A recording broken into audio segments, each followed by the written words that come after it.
மத்தேயு எழுதின சுவிசேஷம் 18வது அதிகாரம் 10வது வசனத்தை முன் உதாரணமாக வைத்து நம்ம வார்த்தையை பகிர்ந்தளிக்கப் போகிறோம்.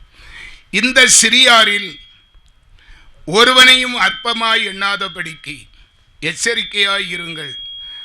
அவர்களுக்கு உரிய தேவ தூதர்கள் பரலோகத்திலே என் பரமபிதாவின் சமூகத்தை எப்போதும் தரிசிக்கிறார்கள் என்று உங்களுக்கு சொல்லுகிறேன். அல்லேலூயா. கர்த்தருடைய வார்த்தையை கவனிங்க. தேவ சமூகத்தில் இன்னைக்கு வார்த்தைக்காக காத்திருக்கும் போது ஆண்டவர் இந்த வசனத்தெல்லாம் கொடுப்பார். பிரியமானவர்களே, இந்த வசனத்தில் எனக்கு தொட்ட வார்த்தை அற்பமாய். இன்னைக்கு மனுஷர்கள் நாம் அநேகவர் இந்த சொசைட்டியில், இந்த உலகத்திலே மனுஷருக்குள்ளே, சொந்தத்துக்குள்ளே அற்பமாக எண்ணப்படுகிறோம். அதை மனசில் வைத்து தியானிக்கும் போது வசனத்தை புரட்டி நிறைய டைரியில் எழுதி வச்சிருப்பேன். அதெல்லாம் புரட்டி பார்க்கும்போது அற்பமாய் என்று எண்ணப்பட்ட மனுஷர்களை நான் நினைவு கூறும்போது சில மனிதர்களே கர்த்தர் என்னுடைய சிந்தனைக்கு கொண்டு வந்தார். முதலாவது, நம்முடைய ஆசீர்வாத வாழ்க்கை உயர்த்தப்பட வேண்டும் என்று சொன்னால் கர்த்தர் சொல்லுகிற அந்த வார்த்தையை கொஞ்சம் கவனிங்க. இந்த சிறியாரில் ஒருவனையும் அற்பமாய் எண்ணாதபடிக்கு எச்சரிக்கையாக இருக்க சொல்லுகிறார். ஆண்டவரை தரிசிக்க வந்திருக்கிற தேவ பிள்ளைகளே, முதலாவது நாம உணர்வடைந்து நம்ம மனம் திரும்ப வேண்டும். வசனத்தை கவனித்து கேட்க வேண்டும். நம்முடைய வாழ்க்கையிலே நம்மை விட தாழ்த்தப்பட்டவர்களை நினைத்து ஒரு காலமும் என்ன செய்யக்கூடாது? அற்பமாய் எண்ணக்கூடாது, விமர்சிக்க கூடாது, பரிகாசம் பண்ணக்கூடாது. அவங்க வாழ்க்கையில் ஏற்றம் இறக்கம் 1000 இருந்தாலும், அவர்கள் பாவம் செய்து சில காரியங்கள் கஷ்டம் வந்தாலும் அதை குறித்து நம்ம பரிகாசம் பண்ணவோ விமர்சிக்கவோ கூட்டம் கூடி பேசவோ அபத்தம் என்று கர்த்தர் எச்சரிக்கிறார். முதல் எச்சரிப்பு. அல்லேலூயா. நிறைய பேர் நம்மகிட்ட சில நேரம் போக்கிறதுக்காக, அக்கா எப்படி இருக்கீங்க, நல்லா இருக்கீங்களா, இன்னாருக்கு இப்படியாம, அன்னார் அப்படியாம, உனக்கு தெரியாதா, அது அப்படியாம, இதைத்தான் கர்த்தர் சொல்லுகிறார். அது நமக்கு, ஆண்டவருடைய பிள்ளைகளுக்கு அழகு அல்ல. கர்த்தர் யாரையும் அப்படி குற்றப்படுத்தினதே கிடையாது. தேவனிடத்திலே ஆண்டவரே இவர்கள் செய்கிறது என்னவென்று அறியாமல் இருக்கிறார்கள் என்று தான் சொன்னாரே தவிர அவர் பரிகாசம் பண்ணவோ, ஆமாம் இவங்களுக்கு ஏற்றபடிதான் இவங்களுக்கு நடக்கும்னு சொல்லவோ செய்யலை. அல்லேலூயா. இதை நம்ம முதலாவது ஆண்டவரை தரிசிக்க வந்திருக்கிறவர்கள் மனதிலே வைத்து கொள்ள வேண்டும். இப்படியாய்ப்பட்டவர்களை ஆண்டவர் வெறுக்கிறார். நிறைய விஷயங்கள்ல உன்னை பகைக்கிறவர்களே சினை. சிலவங்களுக்கு நேரம் போகாமல் இருக்கிறது பிசாசு அழகா தூண்டி விடுவான். 4 பேருக்கு பொன் போட்டு விமர்சனம் பண்ணுது. அது ஆண்டவருக்கு சுத்தமாக பிடிக்காது. ஒருவேளை இந்த கூட்டத்தில் யாராவது இருந்தால் உங்களை திருத்தி கொள்ளுங்கள், கர்த்தர் ஆசீர்வதிப்பார். அடுத்த ஒரு காரியம், அந்த அதே மத்தேயு 18:11 சொல்லுது, மனுஷகுமாரன் கெட்டு போனதை ரட்சிக்க வந்தார். ஆண்டவர் எந்தெந்த மனுஷன் பாதிக்கப்பட்டு இருக்கிறானோ, கஷ்டப்படுகிறானோ, துன்பப்படுகிறானோ, அவன்லாம் ஆண்டவரை நோக்கி பார்க்கும்போது அவர்களை ரட்சிக்க, விடுவிக்க, பாதுகாக்க, ஆசீர்வதிக்கத்தான் தேவகுமாரன் வந்தார். அதனால அவருடைய தாழ்மையை குறித்து நாம் ஒருபோதும் விமர்சனம் யாருக்கிட்டையும் எப்போது எந்த நினைவிலும் நம்ம பண்ணவே கூடாது. அல்லேலூயா. இன்னும் நம்ம வேதத்திலே வாசிப்போம் என்று சொன்னால், லூக்கா எழுதின சுவிசேஷம் 18வது அதிகாரம் 9வது வசனத்தை நான் வாசிக்கிறேன், நீங்கள் வேதத்தில் பார்த்து கொள்ளுங்க. அன்றியும் தங்களை நீதிமான்கள் என்று நம்பி மற்றவர்களை அற்பம் என்று எண்ணின சிலரை குறித்து அவர் ஒரு உவமையை சொன்னார். சில பேர் அதே மாதிரி தான் தன்னை நீதிமான் என்று எண்ணி நம்ம எல்லாம் உயர்ந்திருக்கிறோம். பாதிக்கப்பட்டவர்களை அற்பமாக மனசிலே வைத்து அவர்களை நேசிக்க மாட்டார்கள், சரியான பேச்சு கொடுக்க மாட்டார்கள். ஒரு திருமண ஃபங்க்ஷனில் கண்டாலும் அப்படியே ஒரு சைஸை ஒதுங்கி போகிறத நம்ம பார்த்துருக்குறோம். அப்படியும் இருக்கக்கூடாது சொல்றாரு. ஏன்னு சொன்னா அதற்கு ஒரு ஓமையை ஆண்டவர் சொல்லுகிறார் பாருங்க. லூக்கா 18:10 2 மனுஷர் ஜெபம் பண்ணும்படி தேவாலயத்துக்கு போனார்கள். ஒருவன் பரிசேயன், மற்றவன் ஆயக்காரன். பரிசேயன் என்பவன் எப்போதும் தற்பெருமை பேசுகிறவன், பிறரை குறித்து எப்போதும் குற்றம் சாட்டுகிறவன். தான் தான் எல்லாவற்றிலும் நீதிமான், ஆண்டவருக்கு உண்மையான ஊழியக்காரன், வேத பாரகன், ஏண்டதெல்லாம் எல்லாம் வசனம் இருக்குது, கர்த்தர் என்னோடு தான் இருக்கிறார் என்று சொல்லுகிற ஒரு மனுஷன். 2 பேர், ஒன்று ஆயக்காரன், மற்றவன் பரிசேயன். 11வது வசனம் லூக்கா 18:11. பரிசேயன் என்று என்ன சொல்லுகிறான்? தேவனே, நான் பரிகாரர், அநியாயக்காரர், விபச்சாரக்காரர் ஆகிய மற்ற மனுஷரை போலவும் இந்த ஆயக்காரனை போலவும் இராததினால் உம்மை சோத்தரிக்கிறேன். அவன் என்ன சொல்றான்? பரிசேயன் என்ன சொல்லுகிறான்? ஆண்டவரே, நான் பாவிகளை போல அல்ல. அந்த ஆயக்காரன் மிகவும் பின்தங்கின வகுப்புடையவன், பின்தங்கினவன், சமுதாயத்திலே ஒதுக்கப்பட்டவன், ஆகாதென்று தள்ளப்பட்டவன். அவனும் ஆலயத்துக்கு வந்திருக்கிறான். இவன் ஆண்டவரை நோக்கி பார்க்க வேண்டியவன். நான் இந்த ஆயக்காரனை போல அல்ல, உமக்கு எல்லாவற்றிலும் நான் தான் நீதிமான் என்று மனசிலே வைத்து 12வது வசனத்தில் அவன் சொல்றான், வாரத்தில் 2 தரம் உபவாசிக்கிறேன். அவனுடைய பெருமை பேச்ச பார்த்தீங்களா? வாரத்தில் 2 தரம் உபவாசிக்கிறேன், என் சம்பாத்தியத்தில் எல்லாம் தசம பாகம் செலுத்தி வருகிறேன் என்று தனக்குள்ளே ஜெபம் பண்ணினான். நிறைய பேர் இன்னைக்கு காணிக்க கொடுக்கிறதுனால ஆண்டவருக்கு தன்னுடைய வருமானத்தில் இருந்து 10, 10ல் 1, 10ல் 20, 10ல் 10 கொடுத்தாலும் ஆண்டவர் உண்மையிலன்னா ஏற்றுக்கொள்ள மாட்டார். அவர் சொல்றான், மாசையில் 2 வாரம், வாரத்தில் 2 நாள் உபவாசிக்கிறேன். அல்லேலூயா. எனக்கு வரக்கூடிய வருமானத்தில் 10ல் 1 கரெக்டாக கொடுக்குறேன், இந்த ஆயக்காரனை போல இல்லை அப்படின்னு சொல்லி ஜெபம் பண்ணுறான். ஆனால் ஆயக்காரன் ஜெபம் எப்படி இருக்கு கவனிங்க. ஆயக்காரன் லூக்கா 18:13, ஆயக்காரன் தூரத்திலே நின்று, இவனுக்கு சற்று பின்னாலே நின்று, தன் கண்களையும் வானத்துக்கு நேராக ஏறெடுக்க துணியாமல் தன் மார்பிலே அடித்து கொண்டு, தேவனே, பாவியாகிய என்மேல் கிருபையாயிரும் என்றான். ஒரு அல்லேலூயா சொல்லுங்க. அவன் அந்த ஆலயத்துக்கு பக்கம் கூட போகலையாம். ஏன்னா ஆண்டவருடைய ஆலயத்தில் கெட்டி சேர்வதற்கு எனக்கு தகுதி இல்லை, என்னுடைய வாழ்க்கையிலே நான் அவ்வளவு பாவம் செய்திருக்கிறேன் என்று சொல்லி தூரத்தில் நின்று, அந்த பரிசேயனுக்கும் பற்று தள்ளி, உம பக்கத்தில் செபிக்க கூட நான் தகுதி இல்லாதவன் என்று சொல்லி, பாவியாகிய என்மேல் இரக்கமாயிரும் என்று ஜெபம் பண்ணினான். அவன் தசம பாகத்தை பற்றி சொல்லலை, காணிக்கையை பற்றி சொல்லலை, உபவாசிக்கிறன்னு சொல்லலை, என்னை மன்னியும் என்று தாழ்மைப்படுத்தினான். 2 பேருடைய ஜெபத்திலும் கர்த்தர் சொல்லுகிறார் 14, அவன் அல்ல, இவனே நீதிமானாக்கப்பட்டானாய் தன் வீட்டுக்கு திரும்பி போனான் என்று உங்களுக்கு சொல்லுகிறேன். அல்லேலூயா. ஏனெனில் தன்னை உயர்த்துகிறவன் எவனும் தாழ்த்தப்படுவான், தன்னை தாழ்த்துகிறவன் உயர்த்தப்படுவான். அந்த ஆயக்காரன் மீது பரிசேயனுக்கு அவனை குறித்து ஒரு அற்பமான எண்ணம் இருந்து, அவனை குறித்து.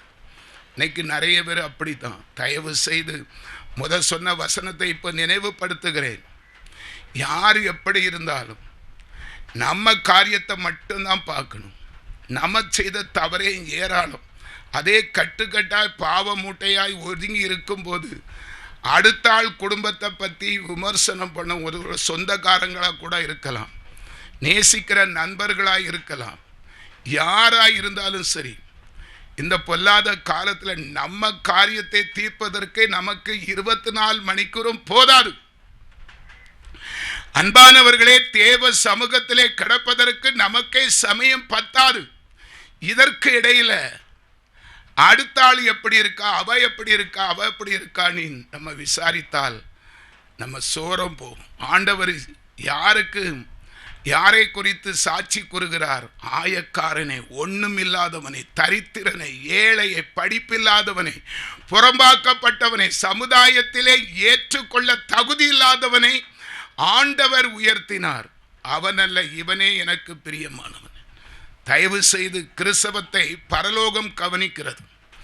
அவனவனுடைய கிரியையின்படி அவனவனுக்கு நான் செய்கிற பிரதிபலன் அது என்னோடு கூட வருகிறது. இதை மனசுல வைத்து வைங்க. நம்ம நினைச்சுக்கிடும் பூனை கண்ணை மூடிட்டுனா உலகமே இருட்டு, உலகமே ஒன்றும் தெரியாது, நம்ம தான் விழிச்சிருக்கோம் நினைத்து கொள்ளாதீர்கள். சில திருத்தங்கள் நம்ம வாழ்க்கையில வரும்படி கர்த்தர் நம்மளோடு பேசுகிறார். இனி பாருங்க, சில மனுஷர்களை வேதத்தின் அடிப்படையிலே யாரெல்லாம் வேதத்திலே அற்பமாக எண்ணப்பட்டு அதனால் ஆசீர்வதிக்கப்பட்டார்கள் என்பதை குறித்து நம்ம பார்க்க போறோம். முதலாவது அன்னாள். 1 சாமுவேல் புஸ்தகம் 1வது அதிகாரம் 2வது வசனத்தை ஒரு ஆள் வாசிங்க பார்க்கலாம். அவனுக்கு 2 மனைவிகள் இருந்தாள். ஒருத்தி பேர் அன்னாள், மற்றவள் பேர் பெனினாள். பெனினாளுக்கு பிள்ளைகள் இருந்தது, அன்னாளுக்கோ பிள்ளைகள் இல்லை. ஒரு அல்லேலூயா சொல்கிறோம். தேசத்திலே எல்கனா என்கிற ஒரு மனுஷன் இருந்தான். அந்த மனுஷனுக்கு 2 மனைவி. ஒருத்தி பேரு பெனினாள், ஒருத்தி பேரு அன்னாள். பெனினாளுக்கு பிள்ளைகள் இருந்தது, அன்னாளுக்கோ பிள்ளைகள் இல்லை. 7வது வசனத்தையும் கூட வாசிங்க பார்க்கலாம். 7வது வசனம். அவள் அன்னாள் கர்த்தருடைய ஆலயத்தில் போகும் சமயத்தில்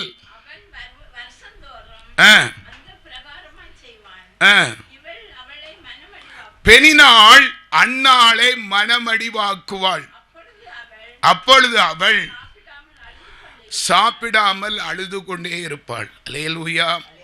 இன்னைக்கும் சில மாமிச கிறிஸ்தவர்கள் திருமண வீட்டில் வந்தாச்சுன்னா ஒரு ஆளை பிடிக்கலன்னா ஒரு ஆளை சேர்த்து கொண்டு வச்சு அவங்க செவிப்பட பேசுகிற அந்த குத்தலான வார்த்தைகள் உங்களுக்கு நேரம் போலன்னா அது ஒரு இதாயிரும். அவங்களுக்கு இருக்கிற அறியாமை, அவங்களுக்கு இருக்கிற பலகீனம், அவங்கள்ட்ட இருக்கிற இயலாமை நினைச்சி காது கேட்கும்படி சாடையா கண்ணை சிமிட்டி சிமிட்டி பேசுவாங்க. பார்த்துருக்கீங்களா?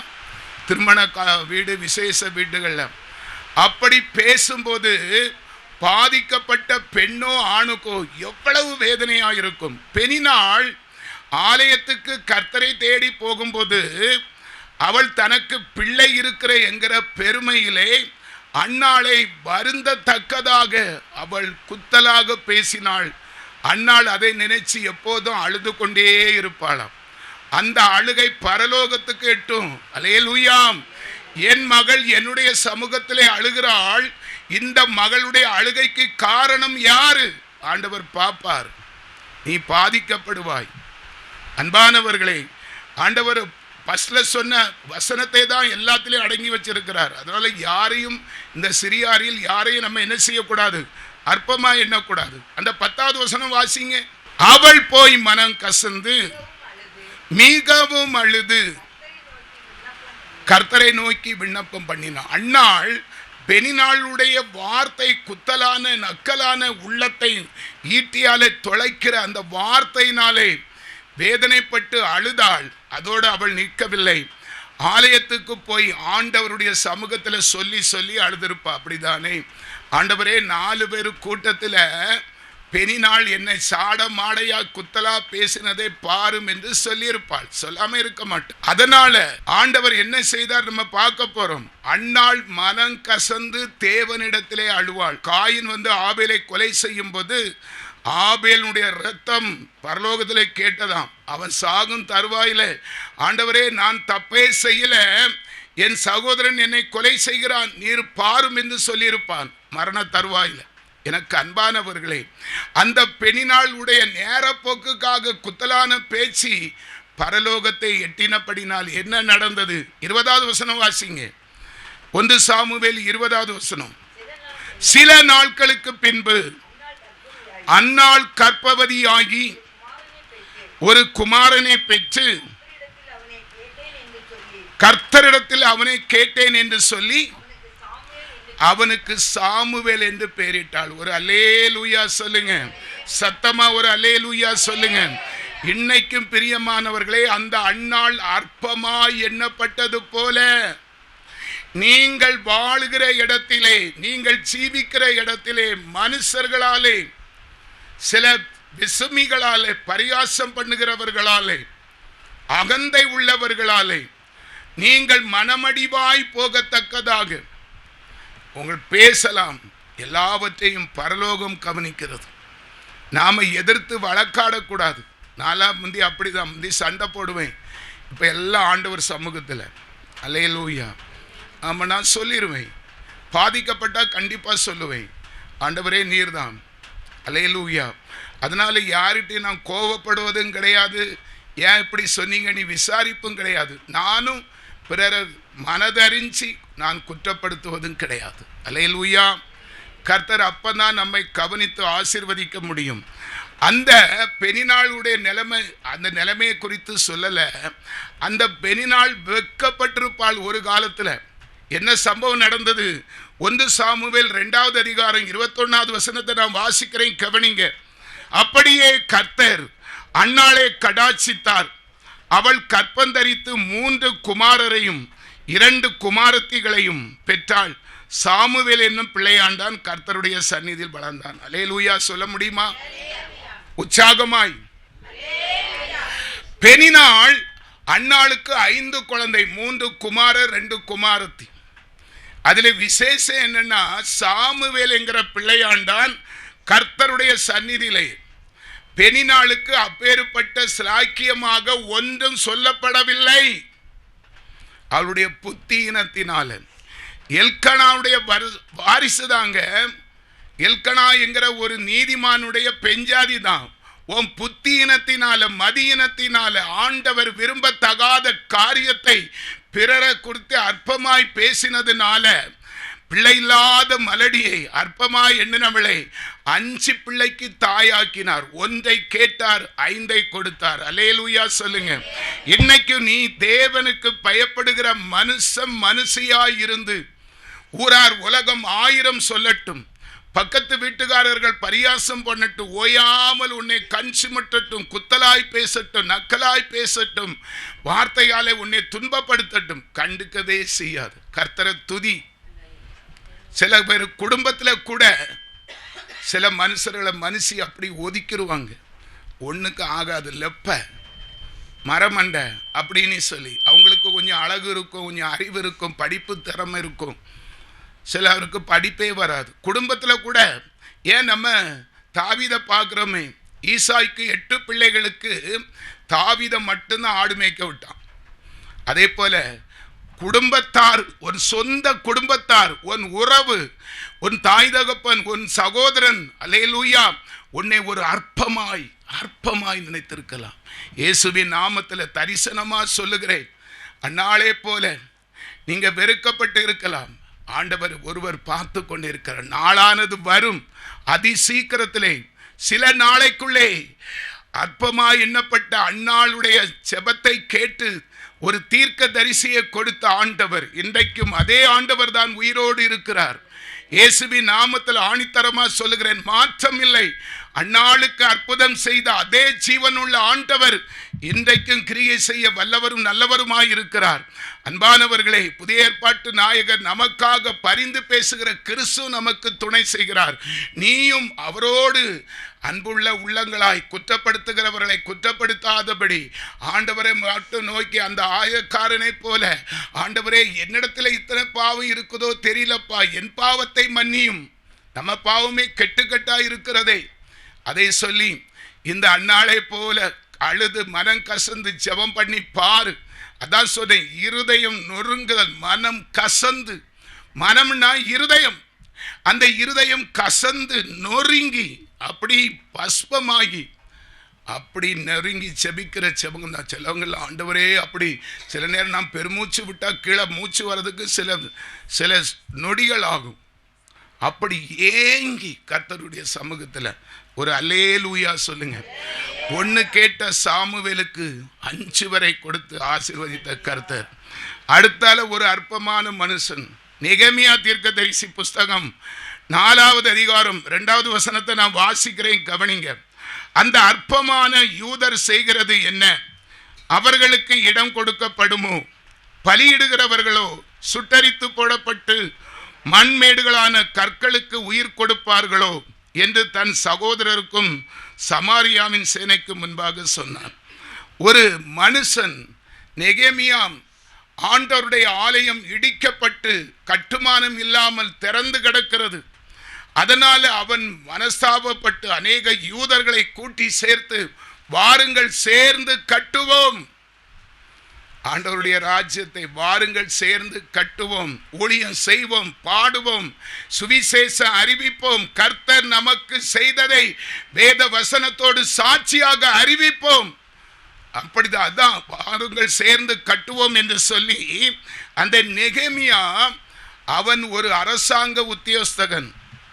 தன்னுடைய ஒரு குறையும் இல்லாது இருந்த பிறகு எருசலேமிலே ஆண்டவருடைய அலங்கம் இடிந்து கிடக்கிறது, தேவனுடைய ராஜ்யம் பாழாய் கிடக்கிறது, சுவிசேஷ அறிவிப்பார் இல்லை, அறுவடை மிகுதி ஆட்களே குறைவு, நான் இப்படி இருப்பது சரியல்ல. அந்த ராஜாட்ட கேட்கிறான், நான் சில காலம் எருசலேமுக்கு போகணும், அந்த அலங்கத்தை கட்டுவதற்கு அனுமதி கொடு. அவன் அனுமதி கொடுத்தான், சில உச்சிதங்களையும் கொடுத்தான். அதோடு சேர்ந்து அந்த அலங்கத்தை கட்டும்போது பரியாசக்காரர்கள், நெகேமியாவை அற்பமாய் எண்ணுகிறவர்கள், அவர்கள் என்ன செய்தார்கள்? 3வது வசனம் நான் வாசிக்கிறேன், கவனிங்க. அப்பொழுது அம்மோனியனாகிய தொபியா அவன் பக்கத்திலே நின்று, அவர்கள் கட்டினாலும் என்ன, ஒரு நரி ஏறி போனால் அவர்களுடைய கல் மதில் இடிந்து போகும். பரியாசம். இந்த கூடாரம் போடும்போதும் நிறைய பேர் பரியாசம் பண்ணதான் செய்வாங்க. மத்தவன் கூட ஊழியம் செய்தவங்க சபை வைக்க போறானோ, சபை கட்ட போறான், கோர்வையா 2 வார்த்தை பேச தெரியாது. என் செவிகள் கேட்க நான் கேட்டது, கோர்வையா 2 வார்த்தை பேச தெரியாது. இவர் சபை நடத்த போறார். இந்த சபை கட்டும்போது எத்தனை நிந்தை, எத்தனை அவமானம், பரியாசம் தெரியுமா? சக ஊழியக்காரர்கள் அடுத்தால் சொன்னா வேதனை இருக்காது. அன்பானவர்களே, மனுஷனை அற்பமா நினைத்தால் அந்த அற்பமானவர்களை அல்லேலூயா ஆச்சரியப்படும்படி தலை உயர செய்கிற தேவன். நெகேமியா அவர்களை குற்றம், ஒரு நரி அரி போனாலும் கட்டடம் விழுந்துரும் என்று சொன்னார்கள். 7வது வசனம் நான் வாசிக்கிறேன், கவனிங்க. எருசலேமின் அலங்கத்தை கட்டுகிற வேலை வளர்ந்து ஏறுகிறது என்றும் இடிக்கப்பட்ட இடங்கள் அடைப்பட்டு வருகிறது என்றும் சன்பலாத்தும் தொபியாவும் அரபியரும் அம்மோனியரும் அஸ்தோத்தியரும் கேட்டபோது அவர்கள் எரிச்சலாகி, மத்தமை ஊழியம் வளருதாம, நிறைய பேர் எப்படி தடை செய்யலாம் இந்த ஊழிய வளர்ச்சி? மனுஷன் ஆண்டவர் உருவாக்கின ஊழியத்தை எவன் தடை செய்ய முடியும்? அந்த கட்டடம், அந்த எருசலேம் கட்டப்படுவதை பார்த்து அல்லேலூயா சன்பலாத்தும் தொபியாவும் அரபியரும் அம்மோனியரும் எதிரிகள் வெட்கப்பட்டு எரிச்சல், கோபம், ஒன்றும் தெரியாது, ஊழியத்தை விட்டுட்டு போயிடுவான், எப்படி சபை நடத்த முடியும்? சபையை நடத்தணும்னா எவ்வளோ ஆள் பேலம் வேணும், எவ்வளோ பணப்பேலம் வேணும், சபையை கட்ட எவ்வளோ ரூபா வேணும், சப்போர்ட்டுக்கு எவ்வளவு ஆள் வேணும், இவன் ஒருத்தன் எப்படி செய்வான்னு பார்த்தோம். ஊழியம் வளருதாம, இத்தனை வருஷம் வளர்ந்து கொண்டே இருக்காம, ஆட்கள் நிறைய வருதாம கேள்விப்பட்டு அவர்கள் எரிச்சலாகி, அல்லேலூயா 15வது வசனம், எரிச்சலானார்கள், பொறாமைப்பட்டார்கள், பல விதத்திலும் துன்பப்படுத்தினார்கள். ஆனால் தேவன் நெகேமியோடு இருந்தான். வாருங்கள் சேர்ந்து கட்டுவோம். ஒன்றுமில்லாதவர்களை அழைத்தான். எல்லோரும் பாவம் கூலி வேலை செய்கிறவர்கள் எல்லாம் ஊழியத்துக்கு சப்போர்ட் பண்ணார்கள். அற்பமானவர்களை கொண்டு அந்த அலங்கத்தை எப்படி கட்டி முடித்தான்? நெகேமியா 6வது அதிகாரம் 15வது வசனத்தை நான் வாசிக்கிறேன், நீங்க கவனிங்க. அப்படியே அலங்கமானது 52 நாளைக்குள்ளே கட்டப்பட்டு ஏலூல் மாதம் 25ஆம் தேதியிலே முடிந்தது. அல்லேலூயா. வெறும் 52 நாட்களிலே 1 கிலோமீட்டர் தூரமுள்ள அலங்கம், எருசலேமை சுத்தி இருக்கிற 4 பக்கம் மதில்கள் கட்டப்பட்டு எழுப்பப்பட்டன. அல்லேலூயா. எத்தனை சூழ்ச்சிக்காரர்கள், அந்த எதிராளி பேரெல்லாம் அரசாங்க உத்தியோகஸ்தர்கள், பணம் படைத்தவர்கள், அதிகார தோரணை உள்ளவர்கள். நெகேமியா ஒரு பானபத்திரக்காரன், அரசருக்கு பானம் அந்த உணவு கொடுக்கிறவன். அற்பமான ஒரு நெகேமியாவை கொண்டு 1 கிலோமீட்டர் சுற்றளவில் எருசலேம் அலங்கத்தை கட்டி முடிக்க ஆண்டவர் உதவி செய்தார் என்றால், இன்னைக்கு இயேசுவின் நாமத்தில் சொல்லுகிறேன், ஆண்டவருக்காக, இரட்சகருக்காக, பரிசுத்த ஆவியானவருக்காக தன்னுடைய வாழ்க்கையிலே கரைத்திரை பிழையற்றவர்களை பிறருக்கு ஒரு துன்பம் செய்யாதபடி ஆண்டவருடைய சட்ட திட்டங்களை உணர்த்து, எல்லாவற்றிலும் கர்த்தருடைய வேதத்தை வாசித்து தியானித்து கீழ்ப்படிந்து செபித்து பிறருக்காக, துன்பப்படுகிற ஜனங்களுக்காக பரிதவிக்கிறவர்களாய் இருந்தால் உன் வாழ்க்கையை ஆண்டவர் கட்டி எழுப்புவார். உன் பிள்ளைகள் சுதந்திரவாளிகளாய் இருப்பார்கள். ஒரு நன்மையும் குறைபடாதபடி தேவனாகிய கர்த்தர் உயர்த்தி ஆசீர்வதிக்கிறதை உன்னை சுற்றி இருக்கிற எல்லா ஜனங்களும் காண்பார்கள். ஒரு அல்லேலூயா சொல்லுங்க. அல்லேலூயா. அதனால எல்லாரும் முனையற்று போனார்கள். யாத்ராகம புஸ்தகம் அடுத்த ஒரு நபரை பார்க்க போறோம். மோசே. யாத்ராகம புஸ்தகம் 4வது அதிகாரம் 10வது வசனம். அப்பொழுது மோசே கர்த்தரை நோக்கி, ஆண்டவரே, இதற்கு முன்னாவது தேவரீர் உமது அடியோனோடு பேசினதற்கு பின்னாவது நான் வாக்கு வல்லவன் அல்ல, நான் திக்குவாயும் மந்த நாவும் உள்ளவன் என்றான். ஒரு அல்லேலூயா சொல்லுங்க. ஆண்டவர் மோசேயை இரட்சகராக அழைத்திருக்கிறார். இஸ்ரவேல் ஜனங்கள் 6 லட்சம் ஜனங்கள் எகிப்திலே அடிமையாய் இருக்கிறார்கள். ஆண்டவருடைய பரலோக சித்தம் மோசே பிறப்பதற்கு முன்பாகவே இந்த மோசே எபிரேயர் குடும்பத்திலே பிறந்த அந்த மோசையை கொண்டுதான் தேவன் இந்த இஸ்ரவேல் ஜனங்களை விடுவிக்க வேண்டும் என்று சொல்லி காத்திருந்தார். மோசையோ அவன் திக்குவாயனும் மந்த புத்தி உள்ளவனுமாயிருந்தான். அல்லேலூயா. ஆண்டவர் அந்த வேளை வரும்போது மோசை ஆண்டவர் வனாந்தரத்திலே சந்தித்து அழைக்கிறார்.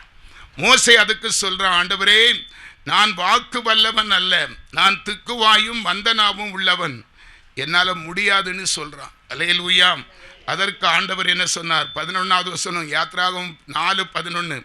அப்பொழுது கர்த்தர் அவனை நோக்கி, மனுஷனுக்கு வாயை உண்டாக்கினவர் யார்? ஊமையனையும் செவிடனையும் பார்வை உள்ளவனையும் குருடனையும் உண்டாக்கினவர் யார்? கர்த்தராகிய நான் அல்லவா? அல்லேலூயா சொல்லுங்க. ஆண்டவர் மோசே, நீதான் போணும். ஆண்டவர் உன்னை முன்குறித்து விட்டால் அவர் உன்னை விடவே மாட்டார். மோசே திரும்ப திரும்ப சொல்றான், ஆண்டவரே, என்னால முடியாது, வேற யாரையாவது அனுப்பும். அதற்கு ஆண்டவர் கோபப்பட்டார் என்று வேதத்தில் நம்ம வாசிக்க முடியும். அவர் சொன்னார், அதுக்கு அடுத்த வசனத்திலெல்லாம் அவன் மறுதலிக்கிறதுனால நிறைய பேருக்கு எல்லாம் ஆண்டவர் தருவார் என்கிற நம்பிக்கையில ஊழியத்துக்கு வர மாட்டாங்க. நம்ம எப்படி பேசிக்கிடுவோம், நம்ம எப்படி ஆராதனை செய்து விடுவோம். ஐயா, ஒன்னாலேயா முடியும்? உன்னை அழைத்தவர், உன்னை தெரிந்து கொண்டவர், உன்னுடைய அழைப்பு என்ன? தேவன்ல உன்னை அழைத்திருக்கிறார். அப்போ நான் மாமிசத்தில் சிந்திப்பது எனக்கு என்னங்க தெரியும்?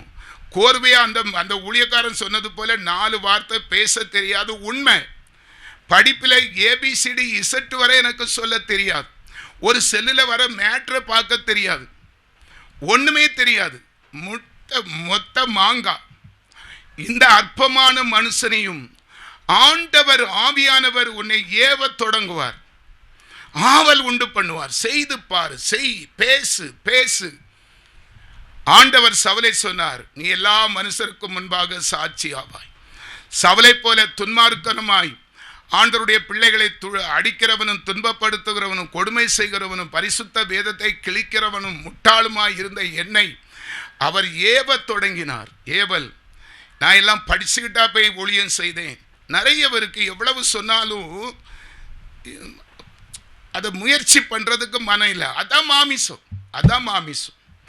ஆவில இறைஞ்சா எதையாவது பண்ண தோணும். சில பாடல்கள்லாம் மனசுலே நிற்காது. முயற்சி பண்ணுங்க, இன்னும் நிறைய முயற்சி பண்ணி வச்சிருக்கிறேன், வெக்கப்பட்டு வைத்திருக்கிறேன். இருக்கிறவங்களும் ஓடிடக்கூடாது பிச்சுக்கிட்டு. நான் என்னுடைய பாட்டை கேட்டு, அப்பா தாங்க முடியலப்பா நொல்லுன்னு சொல்லி ஓடிடக்கூடாது, அமுக்கி வாசிக்கணும்னு வச்சிருக்கிறேன். அல்லேலூயா. நீங்கள் அதை என்னைக்கு நல்லா இருக்குன்னு சொன்னீங்களோ அன்னைக்கு அவிழ்த்து விடுவேன். அல்லேலூயா. இனி எப்படியெல்லாம் முயற்சி. இந்த நான் ஒரு பேச்சுக்கு சொல்கிறேங்க. இந்த கட்டடம் போடுறதுக்கு இந்த கூடாரம் எத்தனை பேர் எனக்கு கூட நின்னா பணம் தந்து நிறைய பேர் உதவி செய்தாங்க. எத்தனை பேர் எனக்கு சப்போர்ட்டுங்க நின்னா. கூடாரம் கட்டுவதற்கு ஒரு கம்பியை கொண்டு போட்டாலே பக்கத்தில் இருந்து பயங்கர எதிர்ப்பு, அடித்து நொறுக்கிடுவேன். இங்கே சத்தம் கேட்டுனா பயம், கிளி. ஆனாலும் கர்த்தர் பார்த்து கொள்வார். நான் அல்ல, அப்பாவுடைய ஊழியம். ஐயா, பிரசங்க மேடையில் வா மகனை இப்படி தானே வருவா, பேசிக்கிட்டு வா, பொண்டாட்டியும் கூட்டிகிட்டு வந்திருக்கா, அப்படி தானே, இன்னைக்கு ராத்திரி 1 மணிக்கு வருவா, அப்படி தானே. அப்படி ஒரு முறைச்சிட்டு விடுவாங்க. பார்க்கணும் எப்படி இருக்கும். நான் போகிறது 9:30 மணி, முடிஞ்சு வர்றது ராத்திரி 12:30 1 மணி. வரது நானும் என்னுடைய மனைவியும். முனிஞ்சப்பட்டி, மூளைப்பட்டி, மூலக்கரப்பட்டி, நாங்குநேரி, ஒவ்வொரு வேகத்தடை இவ்வளோ ஒசரம் இருக்கும். நின்று தான் வரணும். ஒரு கம்பை கொண்டு கொடுக்கப்பட்டாலே கார் ஓட்ட முடியாது. சவால் விட்ட இடத்திலும் பயப்படாமல் சவாலை சந்திக்க தேவன் அன்பானவர்களே, தயவு செய்து இந்த துணிச்சல் ஆவியில வரக்கூடியது, என்னால வராது, என்னுடைய மாமிசத்தில் வராது. நான் ஆவியை பெறாமல் இருந்திருந்தால் ஐயோ வேண்டாப்பா இரவு ஜெபத்துக்கெல்லாம் நான் வரலன்னு தான் சொல்லுவேன். அல்லேலூயா. எங்களுக்கு அதிகமாய் கூப்பிடுகிறது இரவு ஜெபம் தான், கன்வென்ஷனை காட்டிலும். அல்லேலூயா.